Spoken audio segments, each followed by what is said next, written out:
Hey everyone, welcome to the channel and another review.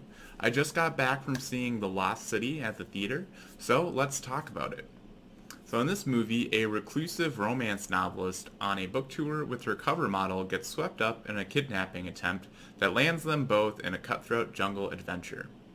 So my anticipation level going into this movie was it was moderate. I've seen the trailer for this a few times now, and I was interested to see it.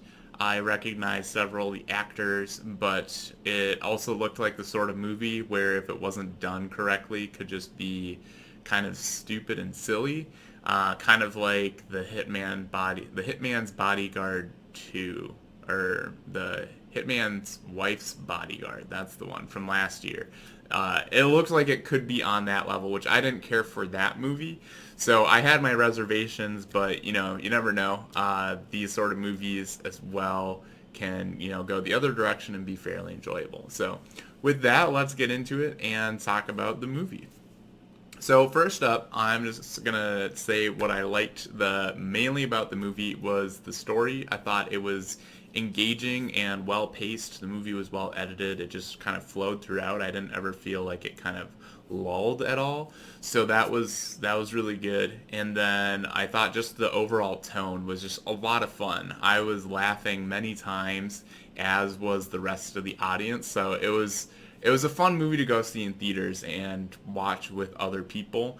There's several jokes where I laughed, but I didn't hear anybody else.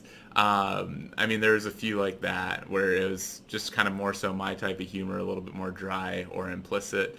And then there's I know there was one joke where they made the joke, I laughed, and then they explained it, then like 3 seconds later, and then everybody else laughed. So it was kind of fun to see that. And then, but yeah, plenty of times though where everybody or a lot of people were laughing. So overall, just a very fun movie. And next I'm just gonna kind of talk about the characters, what I didn't like or did like about all of them. So just starting off with the main character, Loretta, played by Sandra Bullock. I thought that she was a good lead, and I thought was pretty believably the part that she's playing as this kind of recluse.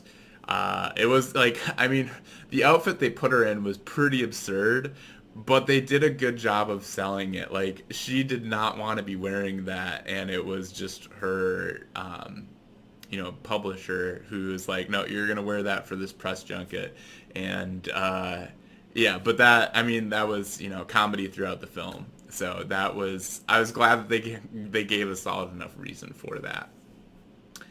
But yeah, I thought it was nice to see her kind of grow over the course of the film, and just I thought a solid lead, and accompanied by Alan, who's played by Channing Tatum, or Dash as his is his fictional name. And I liked his character as well. It was nice to see that he had a bit more depth as the movie went on. I did feel like they kind of cheated his character a little bit in how they presented him in the first act. Like they presented him as this kind of clueless, like pretty boy, which we find out he really isn't. And I feel like the way he acted in the first act was inconsistent with how we learned, like what we learned about his character and how, like who he is. So I thought that was just a little strange, but maybe he was just acting more the part of Dash to give the people what they want, and that they like to see that side of him. I don't know. Maybe that's an explanation, but that was kind of just a little nitpick there. Otherwise, then going on to the villain, Abigail Fairfax, played by Daniel Radcliffe. It's always fun to see him in stuff that isn't Harry Potter. I know that he's been in quite a bit, and it shouldn't just be defined by his role as Harry Potter, but as a huge fan of Harry Potter, I can't really split him from that since that's ingrained in my head. But I thought he did I don't know. I thought the character was a fairly straightforward villain, kind of mustache twirling sort of, not very much depth. So I thought that Daniel played him in a way that was as good as you could, given how the character was written. Like I think there was only one line that he said where he wasn't just like shouting it and just like he said it in like a normal tone of voice. So if you're yelling everything, it's I think kind of hard to act. And he's just very like over the top. So it was I think it was he played the character as it was written, but not my favorite character. So I put that one more on the screenwriters. But he was fine. I mean he just kind of the type of character that he was, being like the son of I think his father owns like a British news company or something like that. But I was immediately reminded of Succession on HBO, and I was like, yeah, that would be kind of interesting. Like he's a very different character than some of the characters on that show. But like, yeah, what if in that show the younger brother is given the keys to the kingdom, and like how would the older brother react? And that's what we saw. So like, but like seeing that this guy is kind of a little like unhinged just a little bit. I'm not surprised that his younger brother got the keys to the kingdom. So I don't know. I thought his character was consistent, just not the best villain necessarily. And then next up we had Jack Trainer. I thought he was great. Seeing Brad Pitt in this role was, yeah, it was the time that we see him on screen there were, I think, probably the most amount of laughs, or like the highest density of laughs in those times. So that was just very entertaining, and I thought, yeah, Brad Pitt did a great job with this character.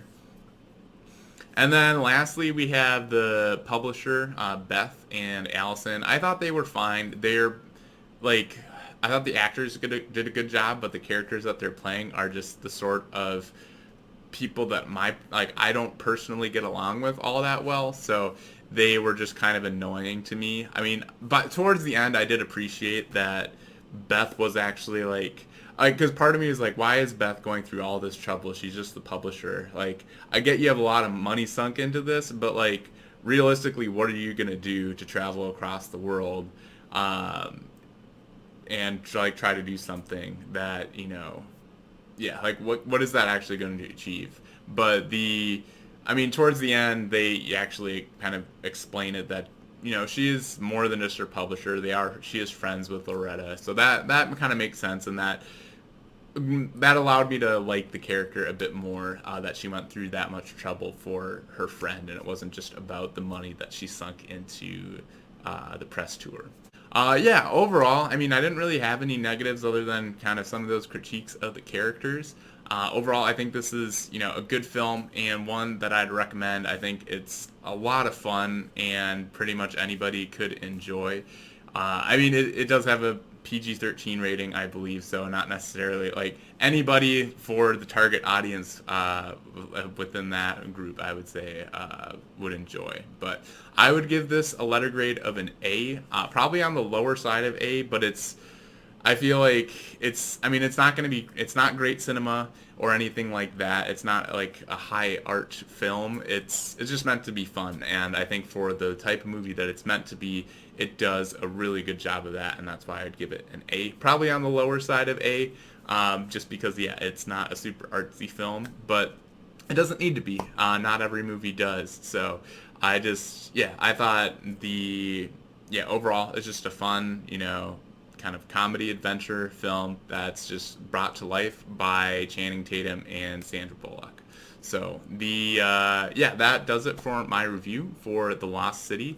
If you've had a chance to see the film, be sure to share your thoughts in the comments down below. I'd love to hear what you think of the movie.